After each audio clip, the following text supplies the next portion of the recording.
l'homme de la Libye, peut-être que la Libye a des hommes. En tout cas, il n'en a pas ici.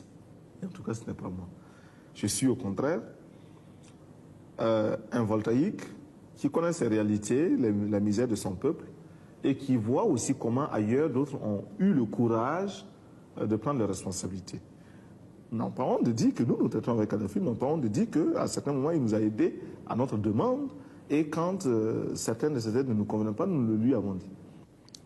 Mais de là à dire que nous sommes influencés par Kadhafi, c'est absolument faux parce que nous ne faisons pas ici ce que fait la Libye. D'abord, Lord Volta n'est pas la Libye. Ensuite, moi, je ne suis pas Kadhafi.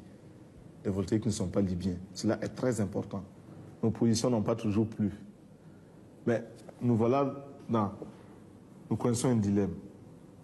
Soit taire nos positions que nous considérons comme vraies, donc taire la vérité. La vérité, c'est ce que chacun de nous a sa vérité, bien sûr. Nous n'avons pas la vérité absolue. Donc, consciemment mentir pour bénéficier des grâces de ceux qui peuvent nous aider ou de nos partenaires qui sont délicats et puissants.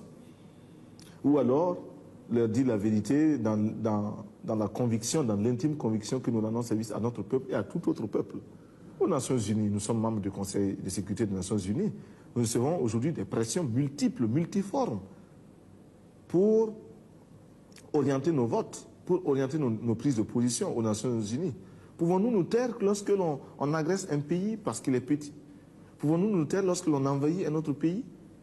Nous estimons que si nous sommes aux Nations Unies et au Conseil de sécurité, et si nous n'y sommes pas simplement pour compléter les effectifs et pour la foire, nous devons avoir le courage de dire au nom des peuples qui nous ont fait confiance, car il s'agit de vote, et la Haute-Volta a eu plus de 104 pays qui l'ont élu, nous devons représenter leurs intérêts.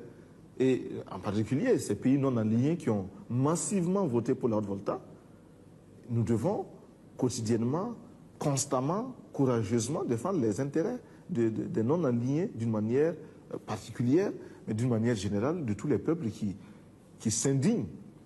Si nous ne voulons pas que le Conseil de sécurité des Nations Unies et les Nations Unies en général deviennent une caisse de résonance manipulée par quelques tambourinaires puissants, il nous faut, nous, membres, y exercer tout notre droit, même s'il est limité du fait que quelques-uns ont un veto qui est omniprésent.